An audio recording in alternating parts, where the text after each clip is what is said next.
देखिए, हम सब जानते हैं कि कांग्रेस पार्टी पूरे राजनीतिक हाशिए पर चली गई है और उसकी दुर्गति जो हुई है वो राहुल गांधी और गांधी परिवार उसके लिए साफ तौर पर जिम्मेदार है। उनको ये पता ही नहीं है कि वास्तव में जमीन पर स्थिति क्या है। आज वो राहुल गांधी राजनीति में अपना स्थान बनाने की कोशिश कर रहे हैं, लेकिन जिस प्रकार से वो झूठे आरोप लगाते हैं, झूठी बातें करते हैं, उससे उनका भला होने वाला नहीं है।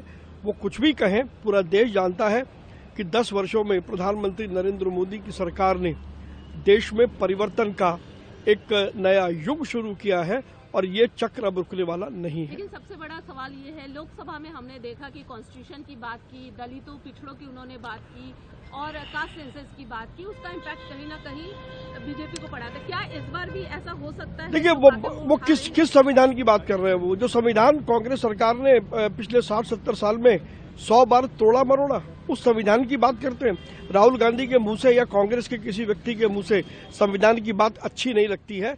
कम से कम उनको संविधान के विषय में नहीं कहना चाहिए जिन्होंने लगातार संविधान की घोर अवहेलना की है। एक और सवाल, अरविंद केजरीवाल कह रहे कि राहुल गांधी जी ने तो मुझे बहुत सारी गालियां दी हैं, लेकिन मैं देश के लिए लगातार काम करूंगा। वो तो सिर्फ कांग्रेस को जिताने के लिए काम कर रहे हैं। देखिए, इससे साफ पता लगता है कि जिस ठगबंधन, गठबंधन या जिस नापाक गठजोड़ की बात ये लोग कर रहे थे और जिसके बल पर ये केंद्र में सत्ता पाने के लिए इकट्ठा हुए थे, ये चोर मौसेरे भाई हैं। आज गाली दे रहे हैं, कल फिर ये हाथ मिला लेंगे और अभी भी इंडी गठबंधन में ये दोनों लोग, दोनों पार्टियां उसका हिस्सा है।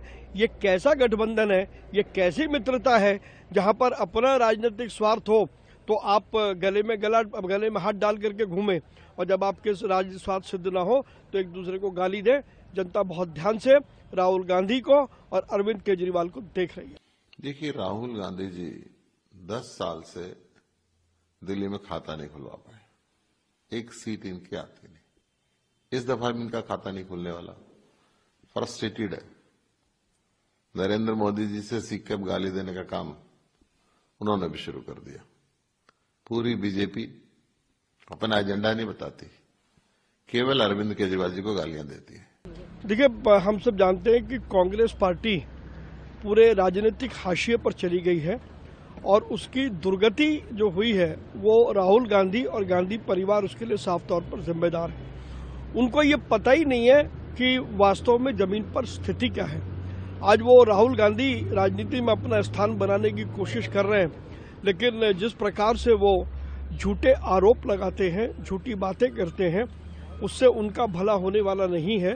वो कुछ भी कहें, पूरा देश जानता है कि 10 वर्षों में प्रधानमंत्री नरेंद्र मोदी की सरकार ने देश में परिवर्तन का एक नया युग शुरू किया है और ये चक्र अब रुकने वाला नहीं है। लेकिन सबसे बड़ा सवाल ये है, लोकसभा में हमने देखा कि कॉन्स्टिट्यूशन की बात की, दलितों पिछड़ों की उन्होंने बात की और कास्ट सेंसस की बात की, उसका इम्पैक्ट कहीं ना कहीं बीजेपी को पड़ा था। क्या इस बार भी ऐसा हो सकता है? देखिए, वो किस संविधान की बात कर रहे हैं? वो जो संविधान कांग्रेस सरकार ने पिछले 60-70 साल में 100 बार तोड़ा मरोड़ा, उस संविधान की बात करते हैं। राहुल गांधी के मुंह से या कांग्रेस के किसी व्यक्ति के मुंह से संविधान की बात अच्छी नहीं लगती है।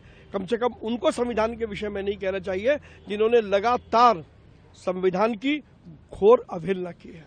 एक और सवाल, अरविंद केजरीवाल कह रहे कि राहुल गांधी जी ने तो मुझे बहुत सारी गालियां दी हैं, लेकिन मैं देश के लिए लगातार काम करूंगा। वो तो सिर्फ कांग्रेस को जिताने के लिए काम कर रहे हैं। देखिए, इससे साफ पता लगता है कि जिस ठगबंधन, गठबंधन या जिस नापाक गठजोड़ की बात ये लोग कर रहे थे और जिसके बल पर ये केंद्र में सत्ता पाने के लिए इकट्ठा हुए थे, ये चोर मौसेरे भाई हैं। आज गाली दे रहे हैं, कल फिर ये हाथ मिला लेंगे और अभी भी इंडी गठबंधन में ये दोनों लोग, दोनों पार्टियां उसका हिस्सा है। ये कैसा गठबंधन है, ये कैसी मित्रता है जहां पर अपना राजनीतिक स्वार्थ हो तो आप गले में हाथ डाल करके घूमें और जब आपके राजनीतिक स्वार्थ सिद्ध ना हो तो एक दूसरे को गाली दे। जनता बहुत ध्यान से राहुल गांधी को और अरविंद केजरीवाल को देख रही है। देखिए, राहुल गांधी जी 10 साल से दिल्ली में खाता नहीं खुलवा पाए, एक सीट इनकी आती नहीं। इस दफा भी इनका खाता नहीं खुलने वाला। फ्रस्ट्रेटेड है।